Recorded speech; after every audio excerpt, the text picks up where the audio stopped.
Hey you guys, welcome back to my channel. My name is Angie and thank you for subscribing and turning you guys post notifications on. I'm gonna make me some coffee and then we're gonna get into it. I just wanna say all my content, all my videos are for adults. Adults that's 18 years or older. If you're not 18 years or older, please exit my videos. I'm going to give you a second while I get this cream out. But my content is strictly for adults, 18 plus. My child, I make content every morning. I put him on the bus and he's in school when I make content. When I use profanity, cuss, he is not here. I don't know who keep reporting my videos saying I use profanity and I cuss. I won't be the first adult on YouTube to use profanity, and I won't be the last to curse on YouTube. If it offends you that much, my content is not for you. You should not have your children looking at me. My son parental is something that you can call put on your phones called parental uh where it restricts the content that your child watches if he or she is on YouTube, but I am not the person that your child should be watching. I talk all things narcissist, my story, my testimony, what I went through, and this shit is not in no way disrespect, but your children should not be on my content. They should very much be in school. They should not be a subscriber. They should not be a fan. Um, I don't know who keep reporting my videos because like get a life, but let me go get this other coffee and this cream and I'll give you a chance to exit off my video. Grand Rising.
We're gonna do a story time today, but at first I want to talk about these upstairs neighbors. Um, my neighbor upstairs is apparently a squeaky. Like I heard it when she ripped the carpet up when I first moved in. She ripped the carpet up. Everybody else got carpet. She apparently ripped her carpet up, and now the wooden floors. Okay, it's a spot right over my bed that's upstairs. That's really extra. You know how wood could get laxed over time. So it's like a spot way like right directly over my bed and the wood like really creaks and squeaks. This lady wakes up every hour on the hour, stands directly up and just it like the wood is just squeaking like it's weird to me and it's every hour on the hour. I have to lay in my bed and be awoke, like startled out of my sleep, and I have to lay there and like say to myself, Angie, don't say nothing to this lady. Don't bang on the walls. Don't scream because it's something that she's trying to trigger me into getting aggressive with her or saying something to her. And I have to remember that every time she wakes me up, I have to lie there and say, Angie, don't say nothing to this lady. Don't even scream through the walls. Don't bang on the walls. Don't go up there. Don't do nothing because it's something when people keep agitating you and trying to get under your skin, they want to control your emotions and make you like lash out against them. I'm not gonna lash out, and then it's like she screech, screech, screech, and then she'll go to the other side and start coughing. Like you'll hear the screech, screech every hour on the hour. My son be asleep, like knocked out. When he sleep, he is asleep. But it's numerous of times that she woke him up too. But I say, if he wakes up 4:35, we can get up and start our day or whatever. But I'm woken up 1 o'clock, 2 o'clock, and it's like it seems like soon as I turn the light off and I turn the TV on, she makes some kind of sound to let me know, like, bitch, I saw you just turn off all your, you know what I'm saying, lighting or whatever. It's weird to me. It's weird. So we're gonna talk today. I'm gonna tell you the story, my testimony about getting away from my narcissist, what happened throughout the years, how I got away, what was going on, and what's going on now. So salute.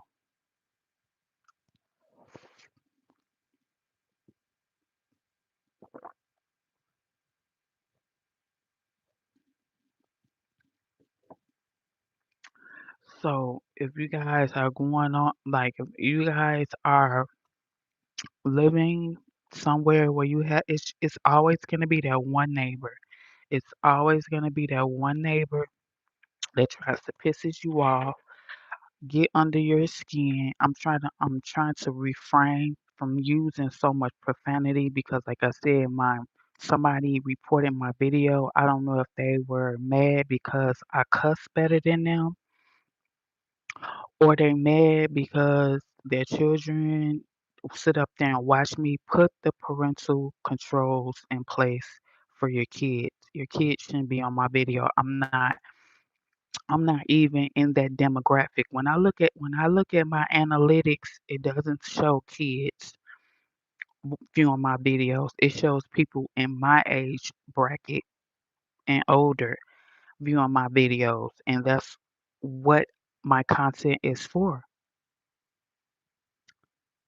People who's woke, who's trying to wake, who's woken up. So I want to tell my story about my narcissist, and he was a woman beater.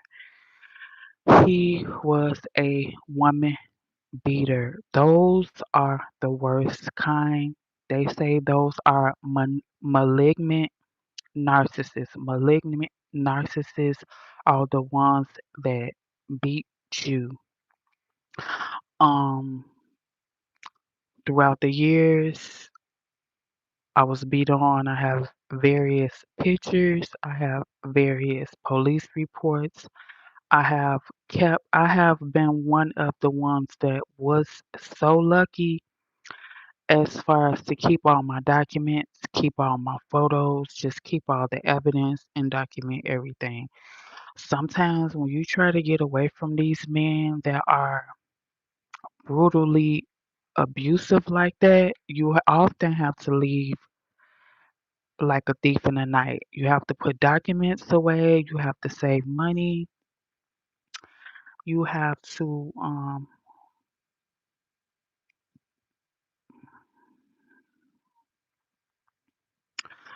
to save money, you have to put your documents away. If you have kids, you have to keep copies of documents. You have to start saving money because sometimes when you with a malignant narcissist, they control all the bills, all the finances. They abuse you through money, through materialistic things. So you have to pack bags and you have to be prepared to let certain things go. If you are a person that is attached to worldly things, or if you are a person that's attached to anything of value that they bought you throughout the years, you won't be able to get out and survive. You know, you could just start slowly but surely. That's why sometimes when you go on the domestic violence website, it it always asks you, are you safe? If you need to click off this screen, because some men are so abusive to the point where if they walk in and see you planning to escape, see you planning to leave them, they will harm you. A lot of women do not make it out alive. Um, the last straw for me is mine pulled out a GUN and put it to my head, cocked it, and when he pulled the trigger, it actually like jammed. It wouldn't, but he actually put one in the chamber and put it to my head, and I saw my whole life flash before my eyes. I saw me riding a bike. I saw my daddy walking me to school. I saw me in my uniform. I saw me building snowmans. I physically saw blink, blink, blink, and my instinct was to run. I ran. We'll get to that point. When I was 15 years old, I was in high school, and apparently he was out of high school. He was coming up to the high school where I went to, I guess, to look for girlfriends, to holler at young girls. So me being 15, he rolled up and it was like you know how the high school let out and it be a whole bunch of people walking down the street. So I guess he rolled up in the middle of the street and he stopped and he was pointing to the direction all me and my friends was. So he was like, tell her to come here. So everybody was turning around like her. And he was like, no, her. And my friend was like, girl, he talking about you. So I went across the street and he was like, what's your name? Da da da da da. I told him my name. And back then, I don't think said I don't think I'm trying yeah, I don't think I'm trying to think. We exchanged numbers and we said what we said. I gave him my number and um that was it. I continued. I ran back across the street. Now, um, he called me like one day. He called me and he was like, "What you doing?" I was like, "Nothing." He was like, "I'm gonna take you to the show." So he took me to the show a couple of times, and then he came and got me a couple of times. And I was a virgin, and about I say fifth or sixth, uh, like fifth or sixth time he coming to get me, we had did the do. But see, he and I had ended up um we was using protection, but it's something that he did by him being older than me. I had got pregnant and then I had got pregnant. So bam, 15 I met him. 16 I got pregnant. 17 I had my son. Bam. So 17 I had my son and I had moved in with his mother or whatever. So his mother, she was listen, when she called me and she was like, bring my grandchild over here, da da da da da. So when me and the baby head went over there and she was looking at me like, I asked for my grandbaby. I didn't ask for you to come over here. You could have sent your baby over here. I wasn't gonna hurt you. And I'm looking at her like, my baby is not even 6 weeks. Like, why? Like, what are you talking about, lady? So that was the first straw, and then the first night I was over there, she was actually telling her son. We was in the room with the door closed, and she was on a rampage through the house, like walking back and forth, screaming. She was talking like throwing subliminals to him. She was like, "You're a predator. You had no business going to get that young girl. You gonna mess her life up. You were out of high school. If you was out of high school, why were you going back up to the high schools looking for young girls? Da da da da da." So I had went back and told my parents like his mama went berserk. His mama was like, and she was like, yeah, like, but see, my parents didn't say nothing. I'm gonna speak on that too. He was the type of man. He was real charming.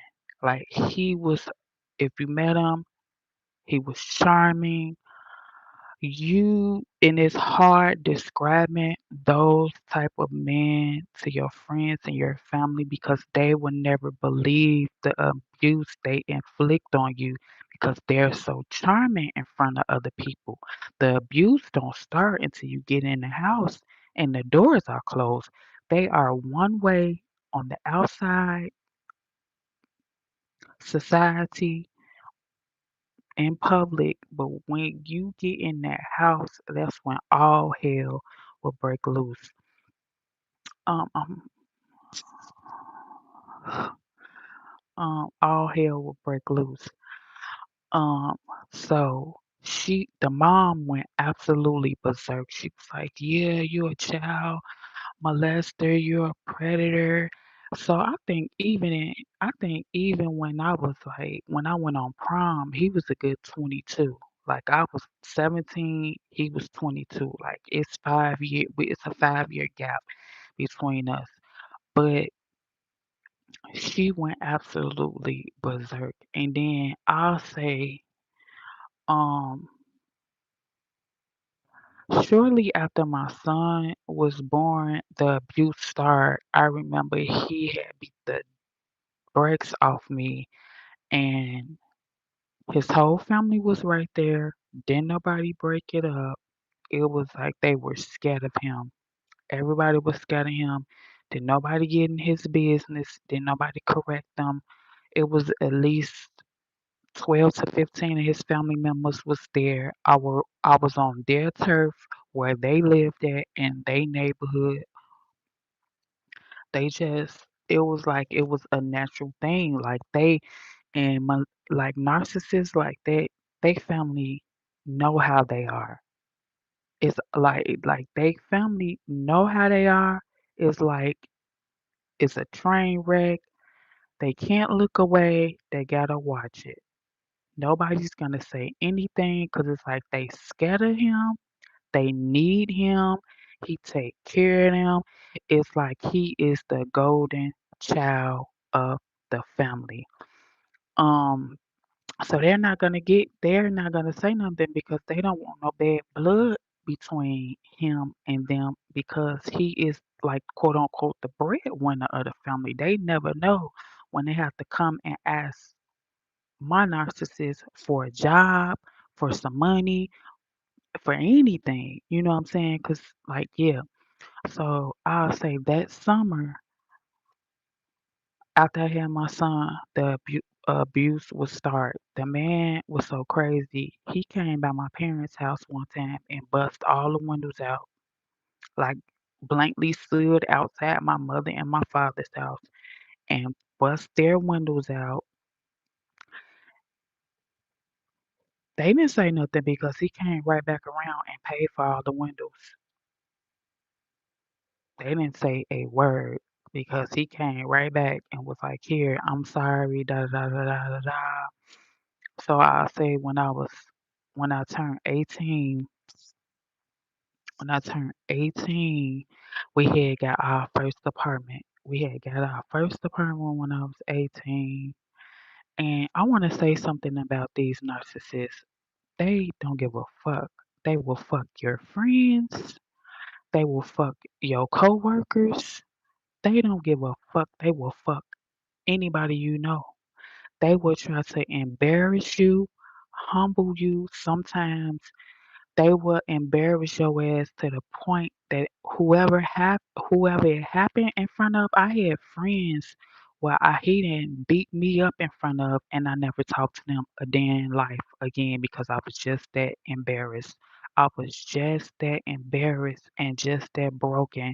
I was like, you could never in your life go back around this person.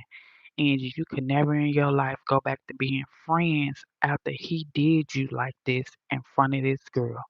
For real, these are the worst of the worst of the worst motherfuckers to be in a relationship with. It's a lot of people, they will try to embarrass you, try to humiliate you, so you won't go back around that person anymore because their end goal is to isolate you. And they figure if they isolate you from anybody, that's the worst thing. The worst thing in the world is to isolate yourself from the whole world because if anything happened, who's gonna know what's going on? Ain't nobody gonna know what's going on. And when we got an apartment at 18, everything was cool. I had started traveling. I was in college, da da da da da. And I want to say this: it was stuff that was going on back in the day that I had no idea that was going on back in the day. Like I had met one of the girls that I used to hang with back in the days. Maybe I saw her maybe 5 years ago. And she was like, yeah, you know your baby daddy used to come over my house and blow and try to talk to me. And I was like, what? And she was like, girl, yeah, he used to come by my house, da da da da da da. Listen, these men will fuck your friends. They will fuck your coworkers. They want all your they just want to know about all your ins and outs. If you have any resources, they want that. If you have any money, they want that. If you know how to do this, they want that. If you rubbing elbows with prominent people, they want to be around. They want to play that fake and phony shit to get all your resources and push your motherfucking ass out the way because they feel like they got money. They just need a foot in the door to push your ass out the way. They're very charming. A lot of shit that I went through, and if I go and tell anybody, they won't believe it because they'll be like, not him. Yeah, them be the ones that will beat your ass. And it's crazy. When I went to the facility, it was plenty of women in there that was bruised and battered. They had to really go underground. It's women in domestic violence shelters that had to go underground. They had to get out, pack one bag, leave everything behind, start all over for the safety of their kids. And my duty is how I'm talking to y'all, y'all don't have to believe me. Long as my child is safe, long as I got a peace of mind, that's all that matters to me. When you have to start all over and leave everything behind, it's not a good feeling. It's not a great feeling, but through the grace of God, I think everything that I was supposed to have and keep, I have. You see what I'm saying? So we got an apartment when I was 18. We lived together for a long while. Um, I tried to leave a couple of times. I left and went to Wisconsin. I ended up coming back, and then I left again and went to a DV shelter. And then I end up going back. Once you leave, stay gone. Sometimes it take upwards of 7 to 8 tries for you to leave a domestic violence situation to stay gone because you're so financially dependent on somebody. Your nervous system is so accustomed to that up and down, you think it's normal. They are very drama oriented. It's all about chaos, chaotic. chaotic. And one thing that's different with me is he always had to have an audience. He always had to have an audience. It was always he putting on a performance and he wanted his family to watch. They love to gang up on me. They love to say for instance, the house where we lived at, his mama came and moved on the first floor. We stayed on the second floor. It was so toxic. Me and his mama did not speak. Did not speak at all. All of a sudden, she's come to live. Then she moved the door in. So it was like somebody was watching me around the clock, 24/7. They would put their family members in place when they are not there to watch you. Not only that, they will talk about you like a dog behind your back amongst their family. Tell them your business. That's giving his family members ammunition to talk about you and disrespect you. If you're in a situation where your in-laws are over you in your husband's house, you and your baby daddy, you and your boyfriend, it's not a situation. He 9 times out of 10, he's a narcissist. He let them disrespect you. He's not going to stop them from disrespecting you because he is telling them one thing, he's telling you another thing, and leaving out parts on this part and leaving out part, and he's just sitting there like that's boosting his ego when the mama and the girlfriend is fighting, when the mama and the wife is fighting. But see, in my case, I was against the mama and then the little sister, and then they will also they will also condition your kids to start resenting you and hating you and turning against you. And look what kind of position your child will be in the middle of, because your child will be like, that's my mom, but then that's my grandma, then that's my daddy, and then the child will be like, I can't say anything at all. Like I can't say anything at all because I can't get in the middle. Like everybody is my family. Everybody is not my family. So the abuse went on. What took the cake is we had bought a building like in 2012, and by me not knowing what was going on, I didn't sign the deed. So he ended up moving his mama in. Abuse had just got like way out of control. Like way out of control. And it was a thing where I'd be in the house, like I was a homebody. I didn't really go nowhere. I used to cook, tend to the house, just be out there kicking it on the porch. Like he used to come home. He used to come in the house, and this is another thing you can recognize what situation you in too.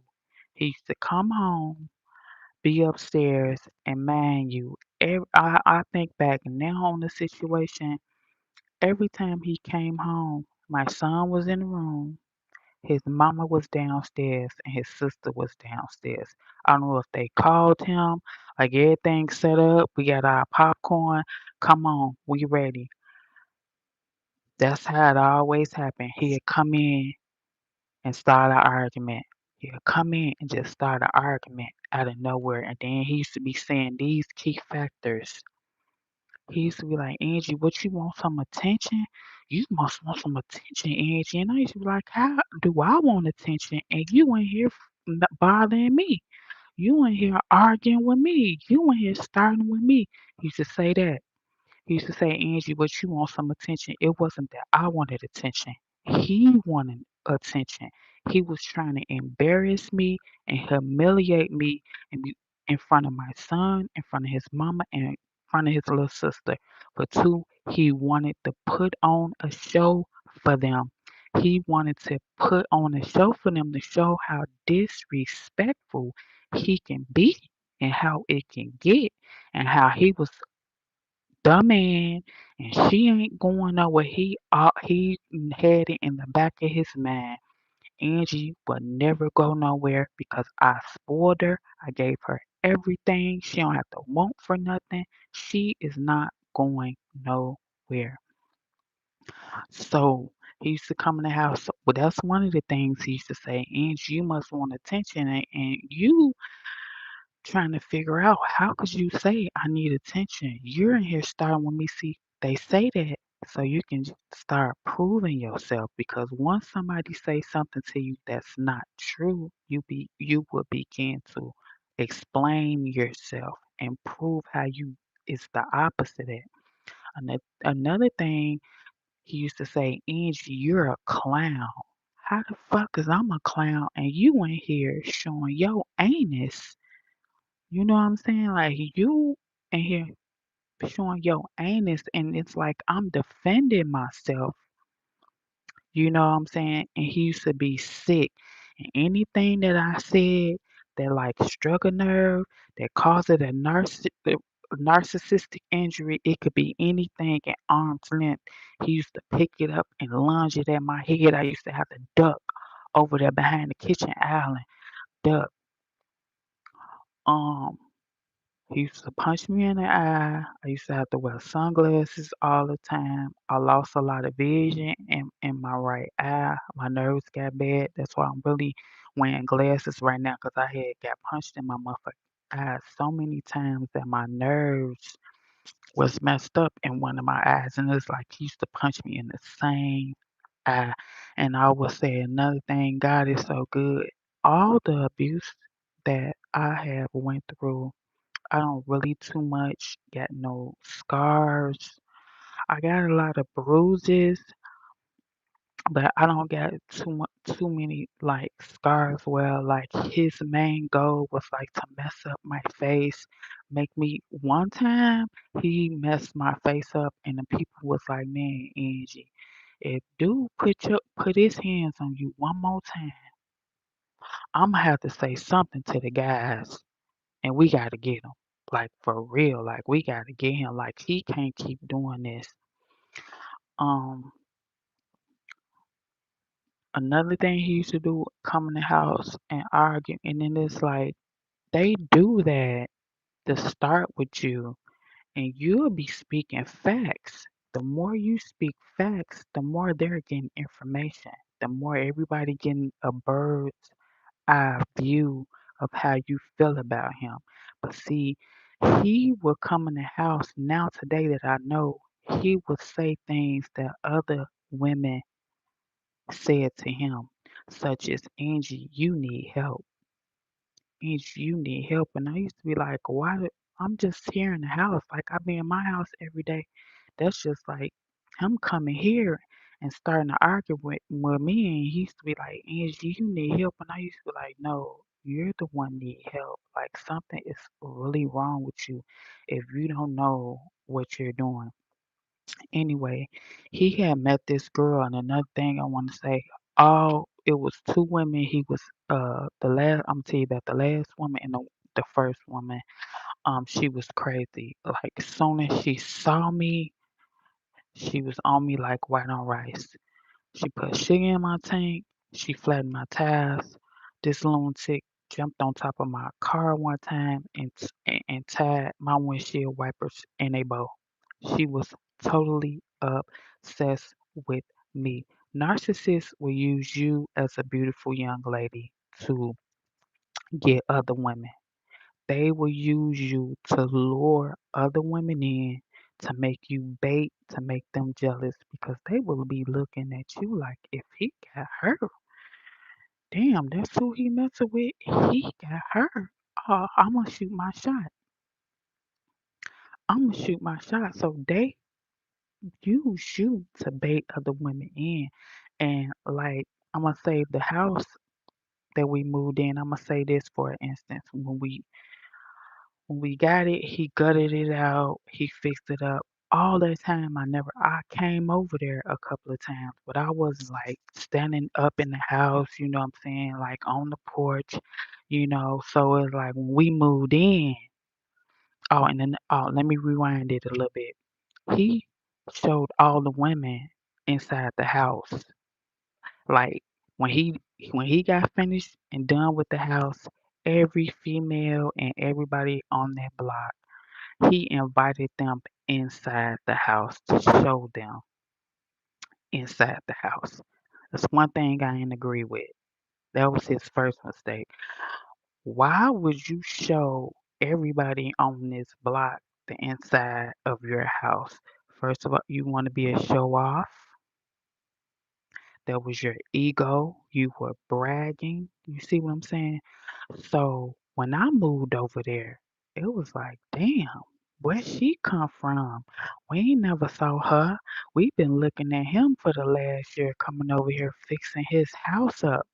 So right then and there, the bitches probably thought they had a chance with him. Here I go. You see what I'm saying? So instantly it was animosity. Instantly when they was like, oh, that's who he did all this for? Where she been at?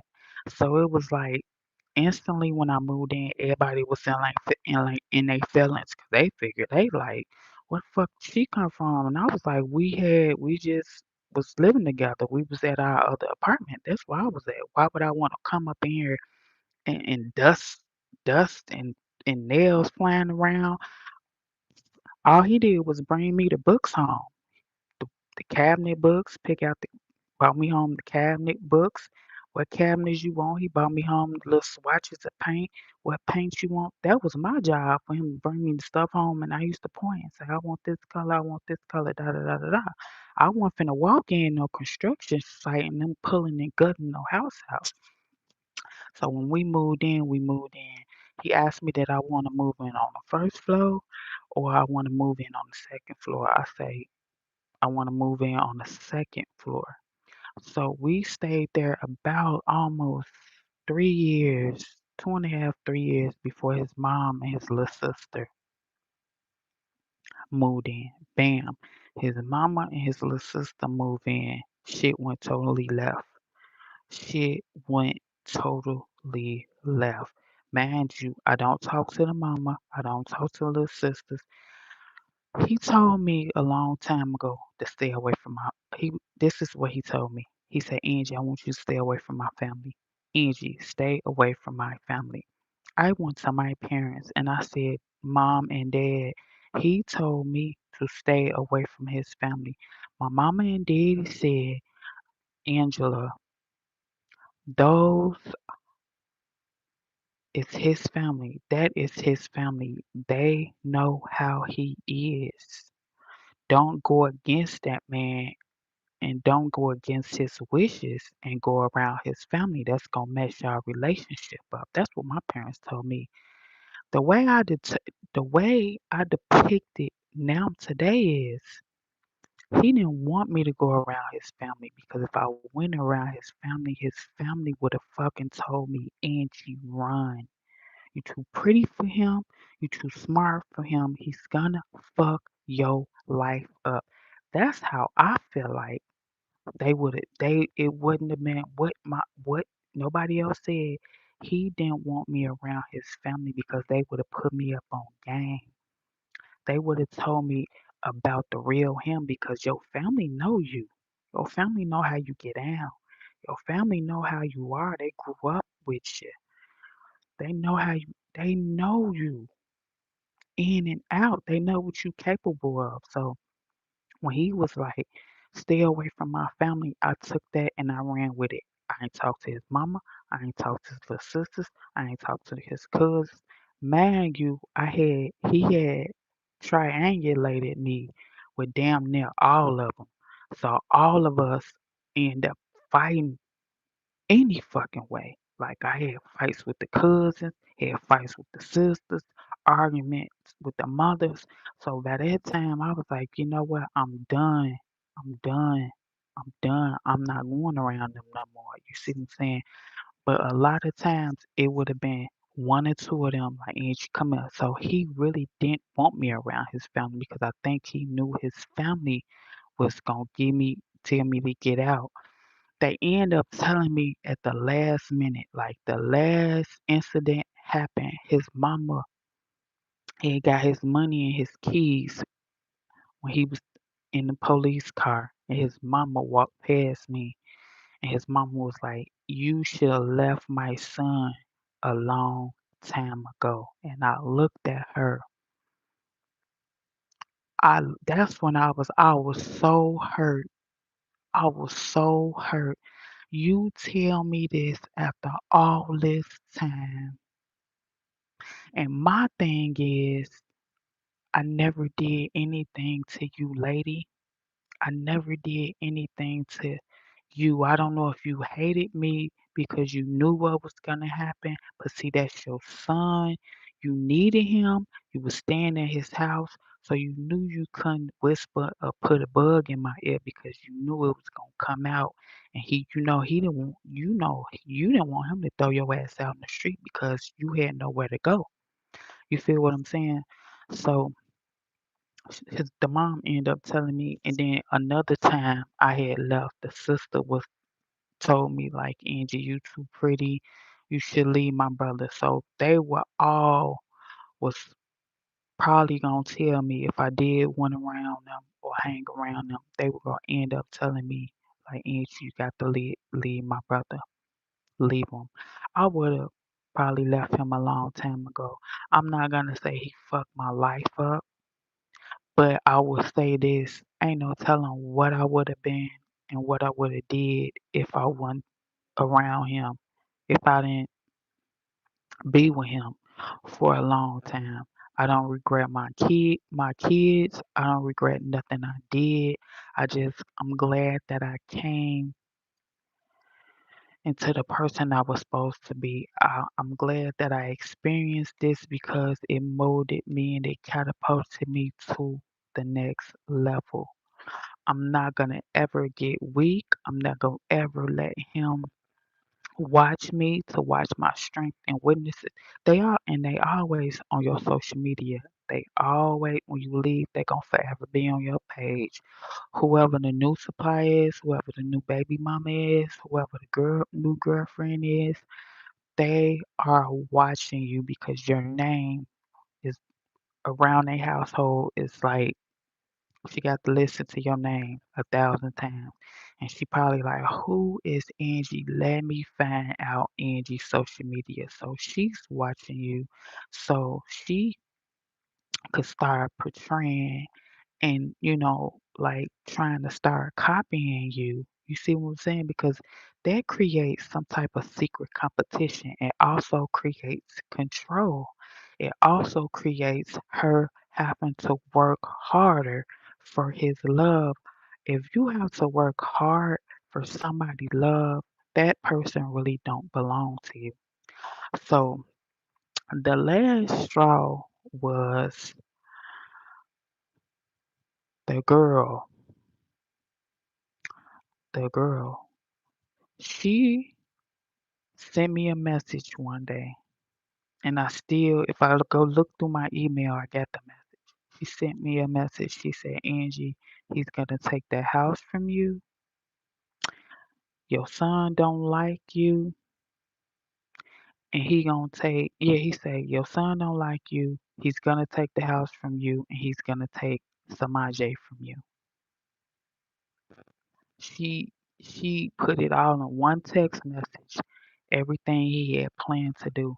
And when everything that is in that message she sent me said was gonna happen, it happened. It happened. I found out one day he came home, he rushed home like a bat out of I think this probably the same day. When she sent me that message, I called him. I said, that girl just sent me the message, da da da da da da da. And he came home. He was like, show me the message, show me the message, da da da da. So we got into it. We got into it, and he came, and I was on the back porch. He cocked that gun, bro, and it wasn't no lights on our enclosed back porch. I heard him put one in the chamber, and he was standing there with the door cracked, so it was the light coming from inside the house, but it wasn't no light on the out on the on the back porch. And some just that's when I saw my whole life flash before my eyes, and some just said, Angie, run. I was dressed something similar to this, or either I had a robe with nothing on, I don't know, but I wasn't fully clothed and I didn't have any shoes on. I ran out the back, down the stairs, out the back door, and I ran barefoot. Our block was long as fuck. We had like 400s on our one block. So I ran 400s down our whole. When I got to the corner store to where the light was, my feet was bleeding. My feet was bleeding. I had no clothes on. I ran in the store. I called 911. They told me to stay right there at the store. They was come to the store. They came. I told them what happened. They told me to walk back home. They were going around the corner to go to the house to see what happened. When I got back to the house, this man had destroyed all my clothes. That man had handed my Gucci bags to hypes that was walking down the street. Here, you want a bag? Here, you want a bag? He was out there like Oprah. You hear me? The first person he saw, he was handing them my bags. My clothes was on this neighbor's bushes, on that neighbor's. I was so embarrassed. I was so humiliated. I had to go in my neighbor's yards and call them and say, is it all right for me to come in your gate? Or if you see somebody in your yard, don't be alarmed. This is me getting my clothes out your yard. That man had slung my clothes every which way, all on people bushes, all on people hedges, all on people ground, all in the alley. So when the police head came, he was in the midst of throwing my stuff out, like dragging my stuff out. And they was like, "Oh, you can't throw her out like that. You have to take her to court." Da da da da da. And he was getting real aggressive to them. But mind you, he had put the gun out on me, so he didn't keep it in a lockbox. So they was like, "Can you?" They was like, "We just want to check it and see if indeed he put one in the chamber, because if he put one in the chamber, yeah, he was finna use it." So the police came upstairs. I showed them where he usually keep it. They got it down and they checked the chamber. They was like, "Yup, yup, he put one in the chamber." They was like, they took his ass to jail. They put him in the police car. He was like, "Is it all right for my mama?" So the mama was downstairs this whole time. She was saying she heard what was going on. She was seeing him out there like he used to clown like that and put on a motherfucking show for his mama. You see what I'm saying? I told you, everybody used to be, around getting their popcorn, putting their motherfucking glass to the wall, putting glasses to the wall, getting everything. So when he was in the back of the police car, he was asking the police like, "Is it all right if my mama come to the car and get my keys and my money?" So they was like, "Yeah." So his mama went outside and got the keys and his money. And when his mama was coming back in the gate, she was like, "You should have left my son a long time ago." She said that, and she went back in the house. But let me tell you something about her, that as she was moving, she let me know a lot about her son. She had put the Bible in the hallway. She used to have an open Bible in the hallway. Like soon as you put your key in the door and you in the hall, her door was right here, our door is right there. It was like I was immediately faced with the Bible. She didn't have it on her side. She had it like right there where, like when you had to stick your key in the door, the Bible was right there. That was telling me she knew her son was a devil. She knew her son was a demon. She was giving little inklings and dropping little clues to let me know, like, wait, that he wasn't a good person, because who leaves a Bible by their sons? door. She was letting me know that he is a demon, whatever he is, a warlock, whatever. She was letting me know that he wasn't a good person. I used to be sleep, y'all, sleep. A lot of times I used to wake up and the man used to be over me when I was asleep. He used to do something to me while I was sleeping, and I used to be like hunching the bed. It was like something he used to be putting in my mind. Like I'm telling you, this is a another level. This is a whole another level of evil shit. He had people in the streets watching me. I don't know if they was fucking following me. I don't know what the fuck. But one time I got so scared, I was like, you know what? I don't even want a phone. I was like, I don't even want a fucking phone because he used to come home and be like, such and such told me they saw you over here. Such and such told me they saw you over here. Now I was a homebody, so if I went somewhere, I went and I came on back. I went and I came on back. You see what I'm saying? I had got so scared. I was like, you know what? I don't even want a phone. And if I do get a phone, I'm only gonna use it through the Wi-Fi. And it was like he thought that was like the funniest thing. Oh, you don't even have a phone. Oh, you depending on Wi-Fi. Yeah, bro, 'cause I don't trust you. That means once my phone leave out this house, if it ain't no Wi-Fi around, you can't track me. Yeah, bro. It got so fucking bad. It was so bad. But that was the straw. Now, after the police came and got him, they put emergency order protection. The emergency order protection instantly kicked in.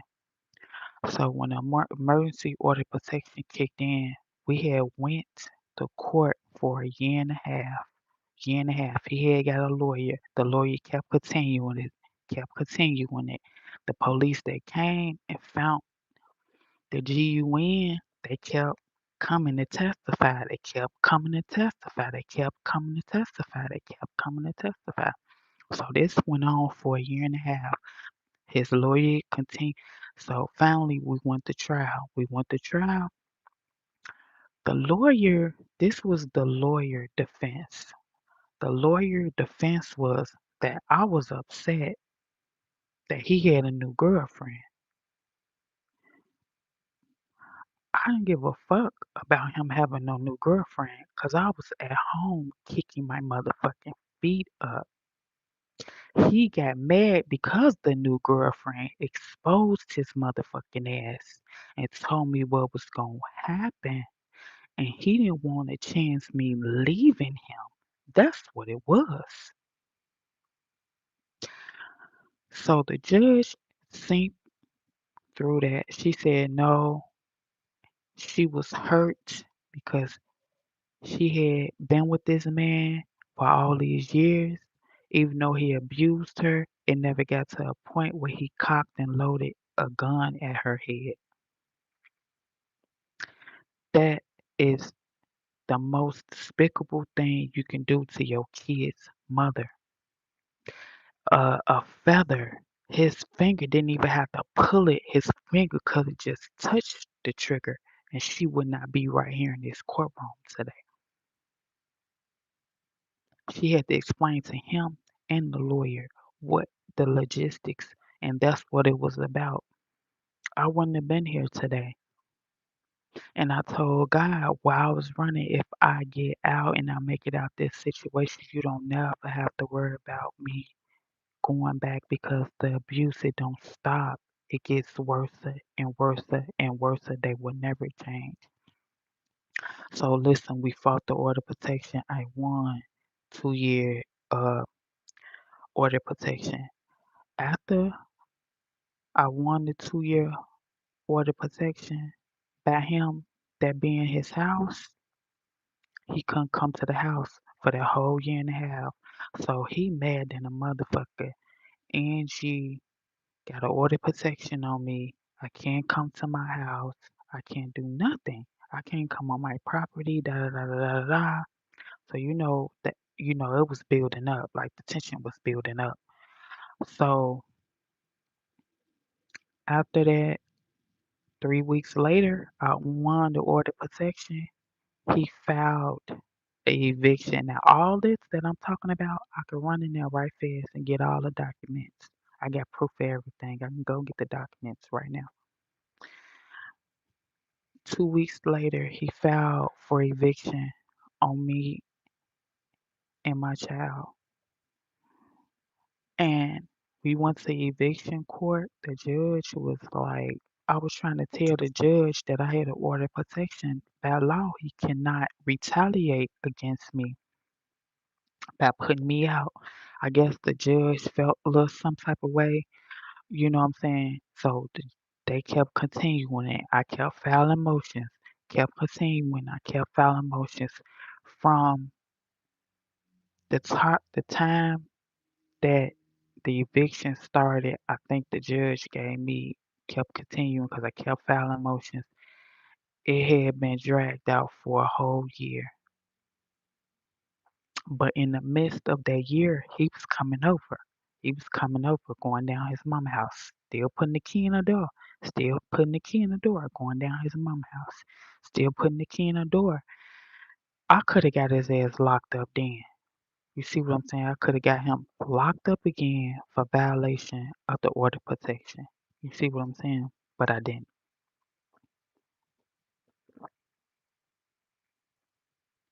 So finally, the judge, I had said something to the judge. I guess he was pissed off. And the judge was like, you know what? I'm going to help you fill out the paperwork today and give them to the sheriffs. But within that whole year, I was still staying there. He was still coming there. So, but he wasn't saying nothing to me, and I wasn't saying nothing to him. Like every day I leave outside, he'll be downstairs in his mama house looking at out the window, watching me and shit. You know what I'm saying? All of a sudden, your mama ain't never been in our house. His mama stayed downstairs. She never been upstairs in our house. And you didn't go down there. I didn't ever see him go down his mama house unless he snuck down there. You know what I'm saying? But all of a sudden now it's the order of protection. You coming over there every fucking day. That's hoovering. That's hoovering. That's stalker shit. That's you're watching me trying to see what the fuck I'm doing type shit. So the sheriffs finally came.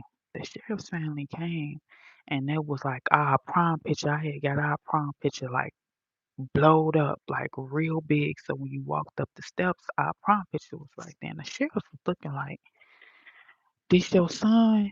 He told the sheriff like, yeah, this my son, but I want our ASS out of here. And the sheriff was like, just shook their head, but see, he had already paid them. You got to pay process servers. He paid the process server.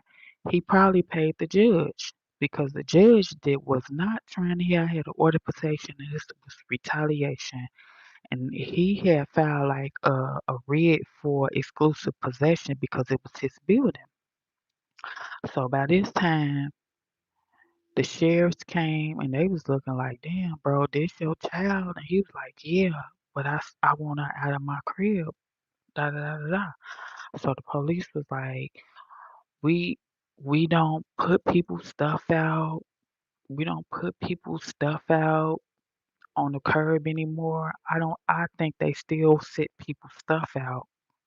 But I think he told them, do not sit nothing in my house out on the sidewalk because I don't want to be embarrassed on the block. And furthermore, everything in the house I pretty much purchased. So no, don't sit my leather furniture out. No, don't sit my flat screen TVs out. No, don't sit none of her stuff out because I don't want the neighbors to know and be able to look out the window and me and them seeing Angie get put out. You know what I'm saying? So I think he told them that don't put her stuff out. So they was like, you can pack you a bag and you can leave. So the sheriff let me pack a bag and leave, and I was getting in my car, and I remember him like closing the door, and I remember him um like teasing me, like taunting me, like, yeah, this is what you get, and da da da da. Da. So I had left and took my child to school. And when I took my child to school, I sat in the park and I was like, Angie, what the hell are you gonna do? What are you gonna do? And I had called my friend and she was like, you can come live with me. You can come stay with me till you figure out what you gonna do. And I had went to her house and she had a lot of kids and I was like, oh my God, it's just overwhelming. So I had stayed up all that night calling around to shelters and I had finally found this shelter that paid for me two hotel nights and then I end up eventually going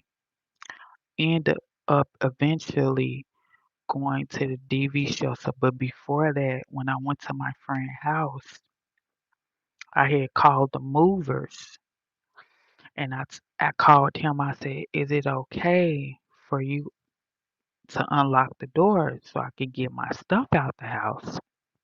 He was like, yeah. So the movers came, he was up there and I was up there. And he told the movers like she ain't got no money. So y'all working for nothing. I said, don't listen to him. Do not listen to him. And the movers was asking me what all should we take. I say, take everything. And he was like, Angie, you finna take everything. I say, I deserve it. I took care of it. I deserve it.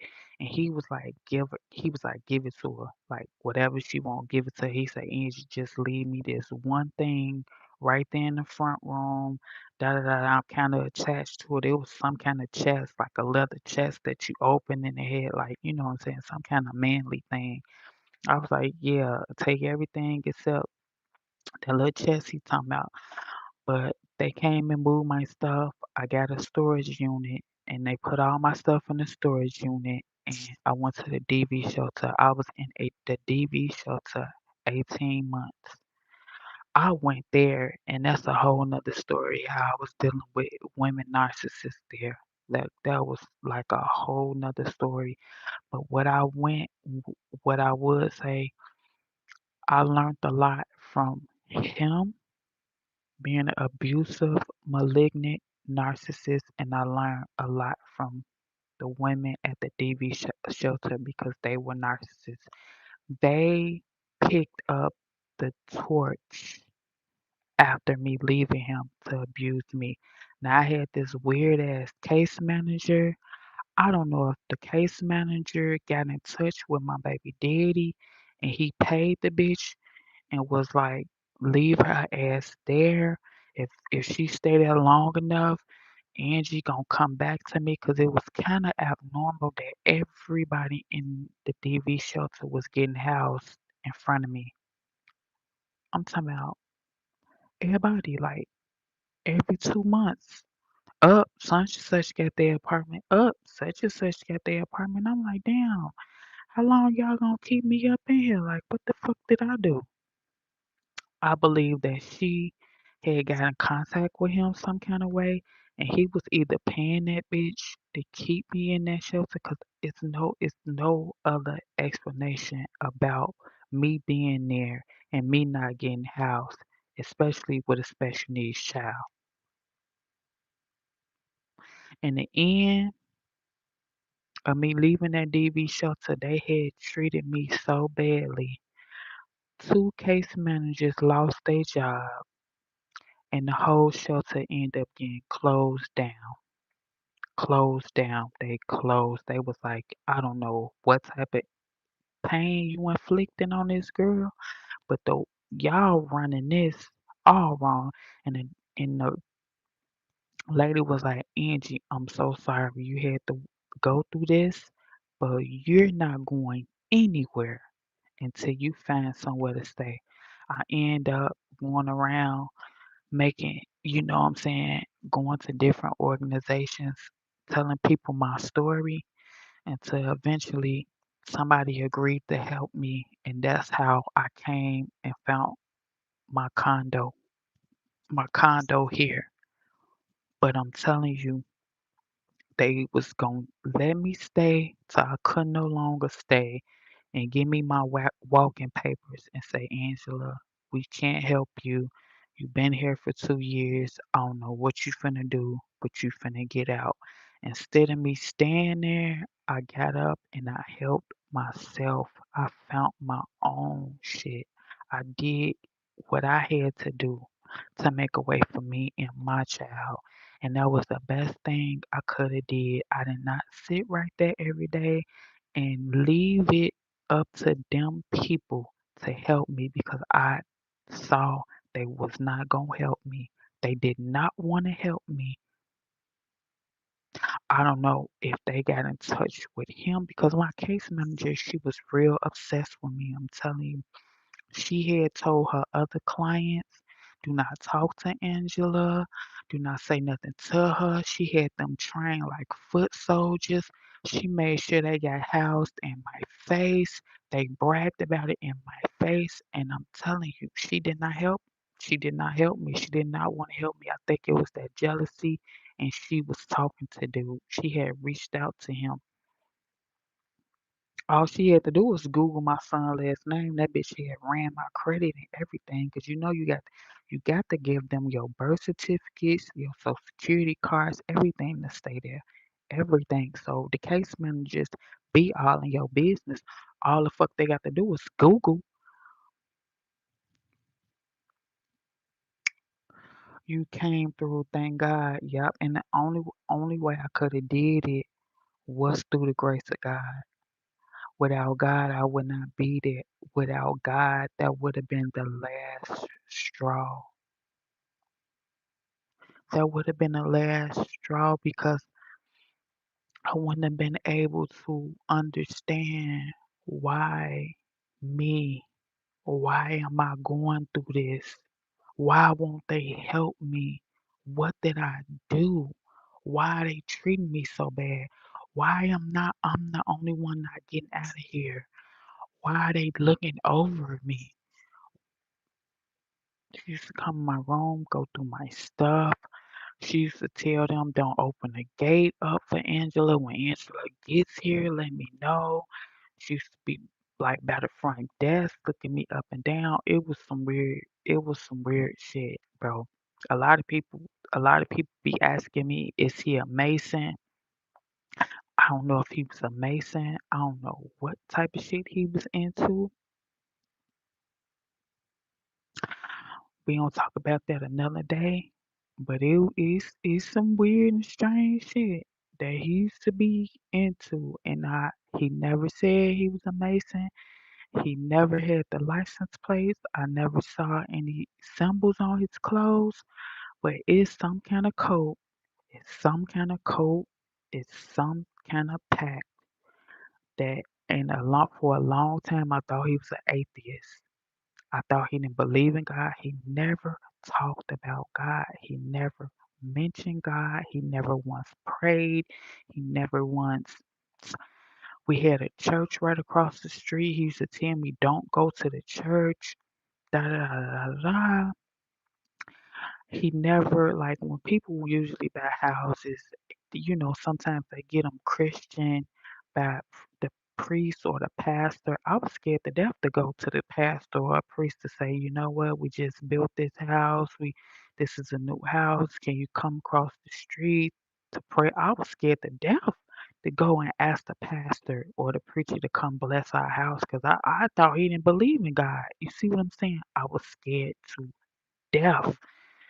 And it was a church right across the street, and it was the first lady of the church used to live right next door, and we was cool with them. You see what I'm saying? I was scared to death to come in there and ask them, and it was like you should have been doing. You should have christened the house while you had the whole block inside of the house. Like you showing the whole block our house. I feel like that was bad luck, but I thank God that I got out. I made it out. I stayed out. I'm not going back. I don't want to be triangulated with nobody. I don't want to be in competition with nobody. I don't want to be controlled. I don't want to be at nobody's neck. I don't want to be arguing back and forth with nobody. I'm not trying to get you back. I don't want you back. Once I get out, I'ma stay out. You ain't gotta worry about me. Cause you don't have to worry about me. Cause one thing that I know, if you go back, they I'm gonna be laying in the casket because it's how dare you humiliate me? How dare you embarrass me? Because they whole thing is proving to everybody that it wasn't him, it's me. Angela was just that bad. Angela was just that bad. But see, they got more of me to know than him. He's all about image. He's all about portraying and looking one way. They actually know me and know my heart because I had conversations with them every single day. If I was walking, they used to always say, "Angie, pick your head up. Stop walking with your head down to the ground." And that's when I began to know, man, I'm somebody special. All these people ain't gonna be excited and ecstatic to talk to me every single day. It was like they was waiting on me, and if I was talking to the people on the first floor, they was ringing the people doorbell on the second floor. Angie here, come on downstairs. So I got chop it up with the people on the first floor. They ring the upstairs doorbell, so the people on the second and third floor come down. So it took me 10 minutes at this house, 20 minutes at this house. It took me 2 hours to get to the store because I'm talking to everybody. They just excited. They just ecstatic. Angie, here come Angie. And I used to be like, hey, and then even if I was feeling down, they made me happy. They made me say, man, something about me that they love about me that they want to talk to me. They want to ask me how I'm doing. They care about me. We talking about real life shit. And that's what made me not feel so bad and slip into depression and shit like that. It just made me keep going. Like, man, these people actually care about me. Now they can't do nothing if they see the abuse out there. They ain't gonna say, man, stop it. You know what I'm saying? Because they were older people, and sometimes older people believe what happens in your house stays in your house. So everything that was going on outside, he wasn't their way outside. He was only their way inside behind closed doors. So he's the type of person, if you go back to them and be like, man, he was doing this, he was doing that, and they'll be like, man, I never knew it had got so bad. Black my eye, stay in the house for a week and a half. You feel me? And the people used to be like, Angie, what you be doing in the house all the time? Angie, what you be doing up there? I want to say fucking putting a steak on this eye. Angie, what you be doing up there putting aquaphor on these bruises? One day he had stood and one day he had stood over me and repeatedly stumped, stumped me all in my face. And when I looked up at him, his eyes had turned black. It was like, don't you know how you be trying to reach out to somebody by just looking and saying, that's enough. I get it. I'm sorry. Stop. But as I'm looking up in his eyes, they were soulless. They had turned pitch black. Whoever was in there, he was gone. He was gone. He had they turned and transformed to somebody that you never knew. You can't find them. When you look in their eyes, that person is gone. So I won't be the first person who got an order protection out on him. The same chick that was talking about 9999999, she had got an order protection on him. So y'all gone over there with that. I don't want to be triangulated. I don't want none of that action no more. And they love to use the court system. He tried to use the court system at first. He lost the order protection. The police was right there testifying against me. Then he evicted me. Then he filed for full custody. You got a lot of nerve to kick your child out in the streets and then turn around and file full custody of my son. I got me a lawyer. See, I don't know what he into, but I will tell you that judge, when she first saw my baby daddy, the first day she said, I'm gonna help you. She said it in my face. He was like, you know what, Your Honor, I want to see my son. And I was like, it's an order of protection, Your Honor. He put the gun out on me. She ain't hear nothing of what I said. She beep, beep, beep, beep, beep. She told him, she said, I'm going to help you. You want your son? I'm going to help you get your son. She told me this in his face. So I should have asked for another judge right then and there. Because what the fuck you mean you going to help him? The judge called 555 West Harrison. That's where you get the order protection at in Chicago. She called over there and told that judge, now she intervened with a criminal order protection just to help my baby daddy. Now I ain't gonna speculate nothing, but he got to be a part of something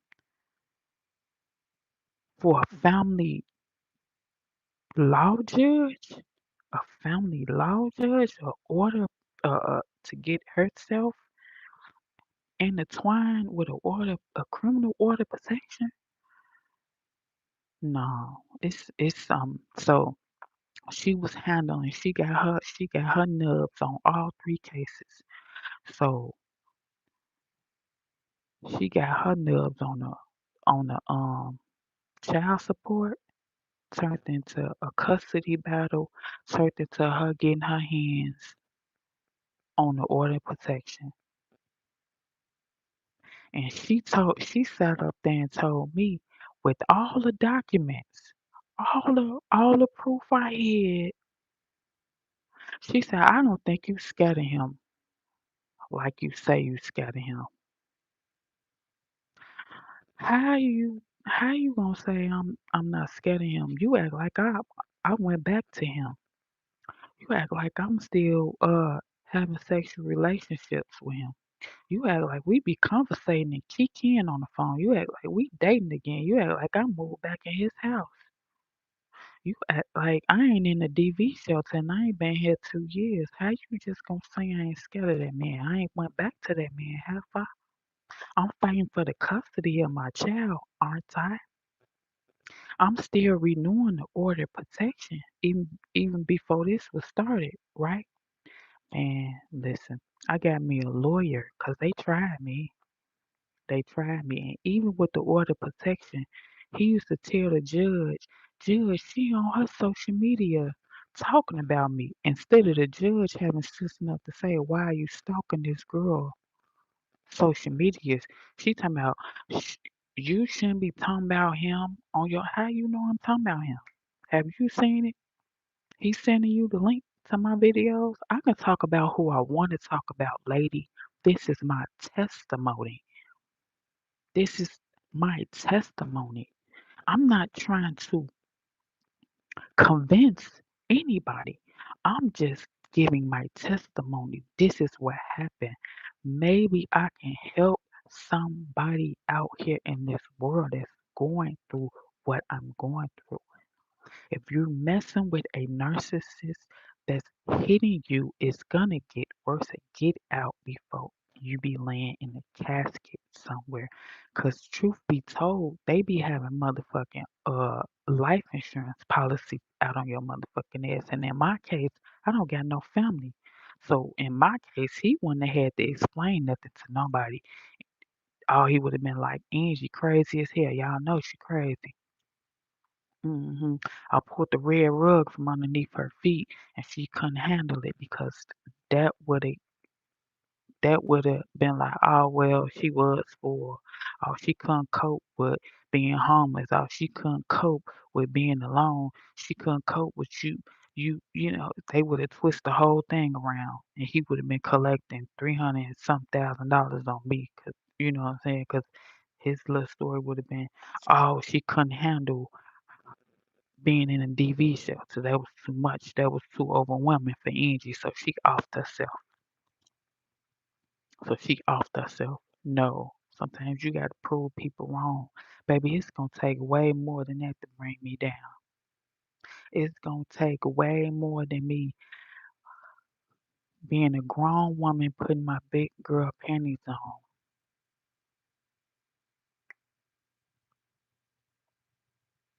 It's gonna take way more than me having a little 18 months of quote unquote not being in the house. That 18 months made me straighten my credit up. That 18 months made me save my money. That 18 months made me heal and read up on narcissist and narcissistic abuse. That 18 months got me another degree. That 18 months got me certificates in parenting and in domestic violence classes. That 18 months put a lot of notches under my belt. It made me strong enough to realize do not go back, because a lot of women in that DB shelter, they wanted to leave the country. They wanted to go underground because they did not want to deal with their narcissist in the courtroom, in the court system. Being Because when you leave a narcissist and you have to go back around them, even for the child exchange, they can be inflicting abuse on you. They can be saying little smart shit where you have to defend yourself, over explain. If you have to exchange your child, get you some meta glasses. I'm getting me some meta glasses first, and I'm doing it at the police station, point blank, point blank. We gonna have to do this at the police station. I got some meta glasses, 'cause you not finna pull no fast one. Not not too much at the police station. Mm-mm. You have to download this parenting app. Our parenting app is called Our Family Wizard. Our Family Wizard. That means everything is documented. Every phone call, every text message, every voicemail. You can do it all through a parenting app.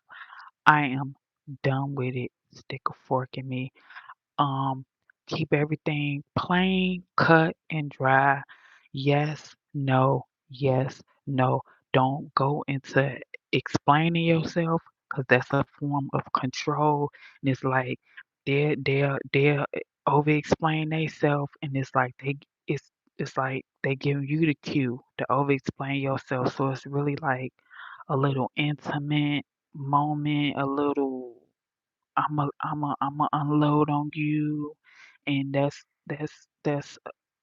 your cue for you to unload on me, and then it'll be a breath of fresh air. Fuck that.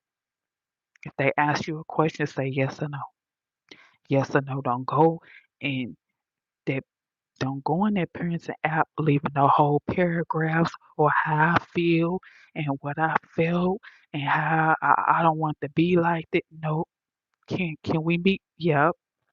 Could I, if I miss this visit, can I make up? Yep, that's it. No emotion. It's called gray rocking. Be just as boring and bland, dry and cut to the finish. Don't go on that Pearson app leaving a whole 5 paragraphs. Oh, well, I wish it wasn't like this. We need to meet up and talk. I don't know. No, it's no co-parenting with a narcissist. They will set you up. It's like poking the bear. They love throwing rocks and hiding their hands. They want you to show react. It's called reactive abuse. When they do something to you and you react, they want to film you. They want to tape you. As soon as you, five, four, three, two, one, she finna crash out. That's when they start pulling their phone up. They don't show what they did to get to that point. Everybody don't know what they did, what they said, what they whispered, what they insinuated.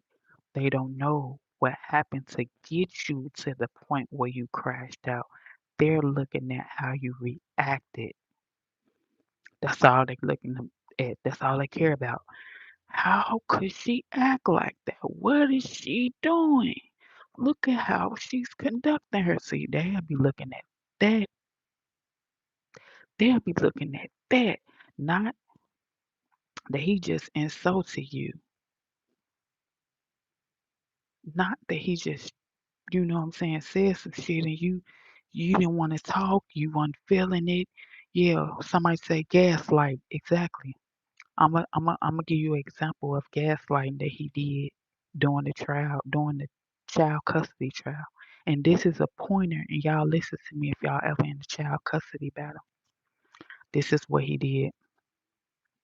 We had a GAL. A GAL is a guardian ad litem.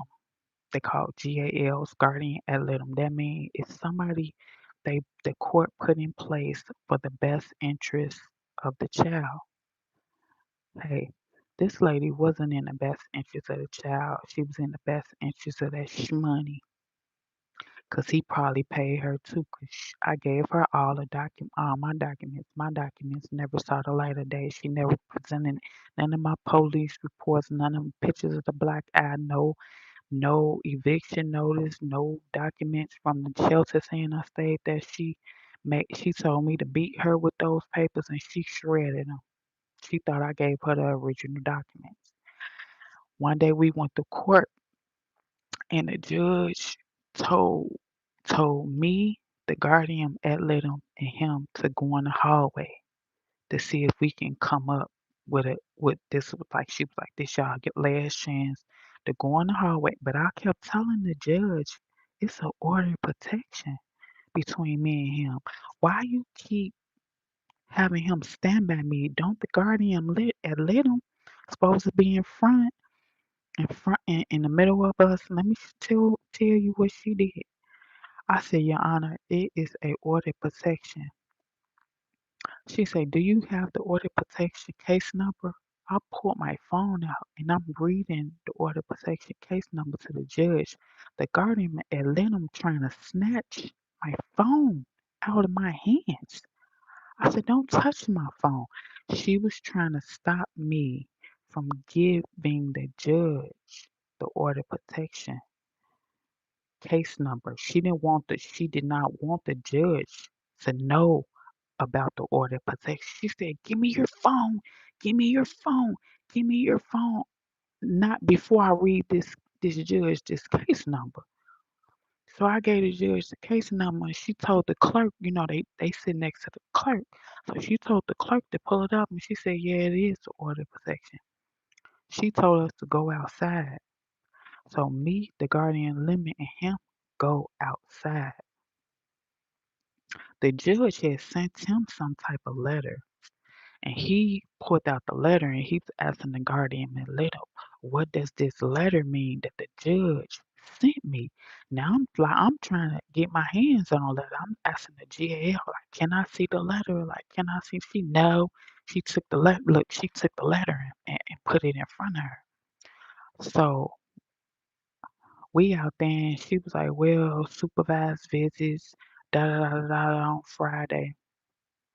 So he opens the door of the courtroom. The guardian ad litem goes first.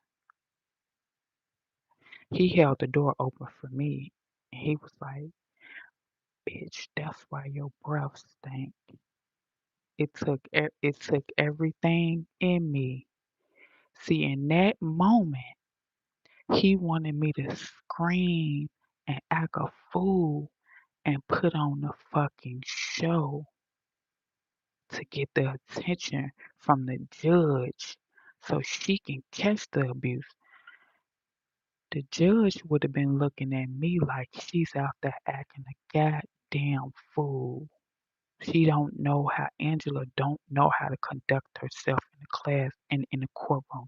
This is not the time for you to be screaming and hollering at your baby daddy in the hallway. See, that would have been reactive abuse by him saying, see, and it was calculated. It was calculated because he was like, bitch, how the fuck you know how my breath smell, bitch? But he did that because he knew I was finna say, bitch, no, you got veneers in your mouth. You got veneer breath.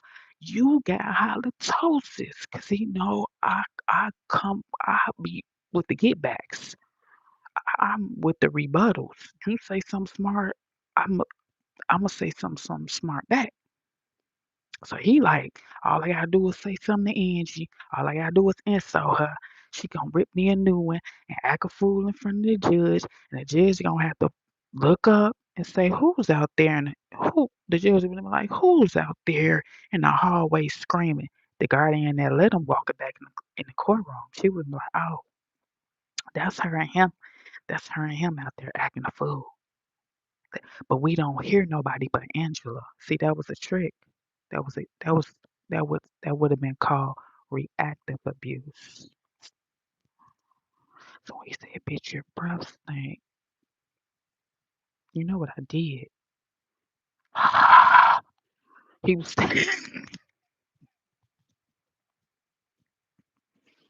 he was standing out with the door open. I gave him a good whiff. Good. Keep your composure. Let him be the ignorant one. Yeah, I kept my composure because that's what they wanted. They wanted for me to start yelling, ah, and being all dramatic. I say, this is a trick. This is a trick. The guard at 11, I think he was paying her because she called me one day and she was like, I'm gonna have somebody reach out to you to get your son and transport your son to his daddy. I say, hold on, you finna have somebody reach out to me to transport. I said, we didn't agree on that. I didn't hear when the judge say that. I said, where's the order? I just kept saying, where's the order? She just kept saying, what order? I say, if what you're telling me is true, I know I was just at court. All of us was just at court, right? I didn't hear the judge say that I gotta give my son to somebody I don't even know and put my son in the car with somebody I don't even know to transport him to his daddy. I said, I must have missed all that when that happened. And if it did happen and she did sign off of it, give me the order. They they just kept saying, what order? What order? Right, right. If it ain't no order. That's some shit you making up because he paid you to do that shit. So listen, I still got the emails for that. I might print it out. I might print it out. I'm gonna print it out for y'all if y'all want to hear what the lady was saying. I still got her email right now to this day. This happened not too long ago. This happened maybe in September of last year. So this is what the lady said on the email. She said, "Oh, I've been appointed by the GAL to get put in place. He is to get Samaj on Wednesdays. You gotta pay me $500 plus gas and travel fee, and I want the $500 plus gas for travel fee from both parents. So you finna get $1,000 to put my son in the car." I don't know you from a can of paint. He don't know you. To transport him to his daddy. I don't remember the judge saying that. Mm-mm. Since this GAL trying to play me, I called her boss. Listen, I called the GAL boss. She worked for a real law firm. I called her law firm and spoke to the head lawyer over that firm, which is her boss. I say, listen, she is the GAL appointed over this case. A, B, C, and D happen. Is it supposed to go like this? I don't know how this go. She's a GAL. She's a attorney. I'm talking to the head, which is her boss at the law firm. They say no. She did what? She said what? She's making you do what? Fired. My right hand up the God. She got fired from 2 jobs, 2 law firms. One on the north side on Sheffield, and the other one was in Alsep, Illinois. I called both of them. First one she got fired from was on the north side. The other one was in Alsep. Oh no, that's not how it goes. She got paid by the state. I don't know who she got paid from. I don't know who she got paid from. But I think when you're in a custody battle, the father or whoever's petitioning the court is is responsible for the lawyer fees. I'm telling my story. I'm not finna be. Let me block you, okay?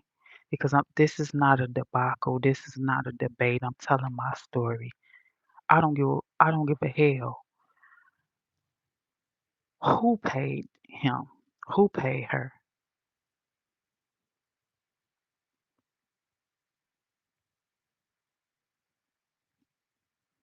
I doubt the state was gonna pay her. He paid her for doing all that dirty shit, that underhanded shit. So the state paid her to throw away all my documents. The state paid her to lie. Every time she wrote her name on the document, she had a different inquiry number, a different number. Every time I called the top attorney at her law firm and told the law firm what she was doing, they said absolutely not. The last one, the last, the last job she had, when I called the attorney, they told me to make her give me that order, and I can read the emails to you verbatim of when I emailed the law firm. I say, please, can you please call me back immediately? Both her bosses. She got in court and said, Your Honor, Angela called my bosses and I got terminated. The judge ain't bat an eyelash. The judge act like she didn't even hear her. The GAL said Angela called my bosses, and I got terminated. Judge said, "Is there anything else?" That's when I got me a lawyer. I got me a lawyer. My lawyer was like, "What is going? What is?" He was like, "Angie, I don't know what they got against you. Do you know them?" I said, "I don't know the judge, and I definitely don't know her." Listen, jail wasn't even allowed inside the courtroom no more. She was she attend After I got my lawyer, she attended every court date via Zoom meeting. She was not allowed in the courtroom anymore. They was trying to railroad you. Hello.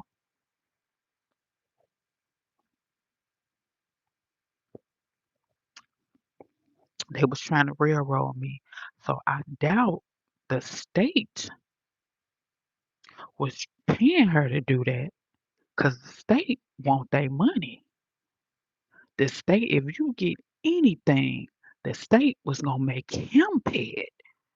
The state want their money. So I don't think the state was paying them to do all that because they want their money. If you go through the state, I went directly to the courthouse a family through family law. So yeah, they was trying to railroad me. So I had to get me a lawyer. I had to. I say all this was going on, all this years of abuse, and the judge kept saying, "I don't believe you're scared of him. I don't believe this. I don't believe that." But see, she was underhandedly then called 555 West Harrison and got. But see, I end up so now it's a no contact order. Now it's a no contact order and supervised visits. But before I had the lawyer, she was trying to make the whole order of protection be obsolete. She was just trying to throw that motherfucker out the window. Like you're free to go. Fuck her and no, we don't have, ain't no order of protection and you get your son. What day you want him? That's what she was trying to do before I got me a lawyer. Oh yeah, they was trying to railroad me.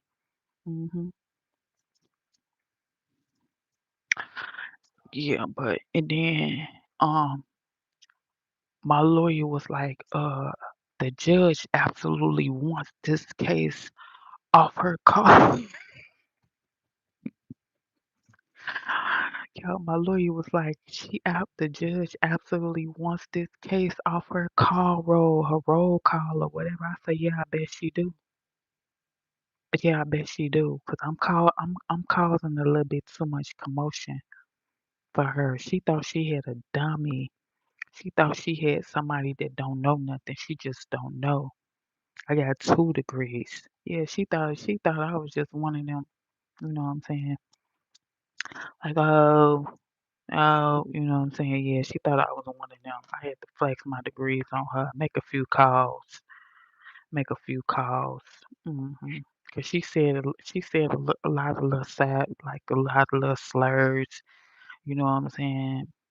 Like, yeah, lady, you a hater. But I think he was paying them. I think he paid all the judges. I think he'll pay pretty much anybody to get his way when it comes to me. I think so. So that is my story, you guys, of my years with a malignant narcissist. That's a narcissist that was is very abusive, and when you leave them, they will drag you through the court system. Um, Please subscribe and turn your post notifications on. That way you get notified when I make a new video. I gotta work. I gotta go to a couple of Zoom meetings. I got it's 10, so I got a deadline of actually one deadline for 12 and one deadline for 2. And always remember to do right and kill everything.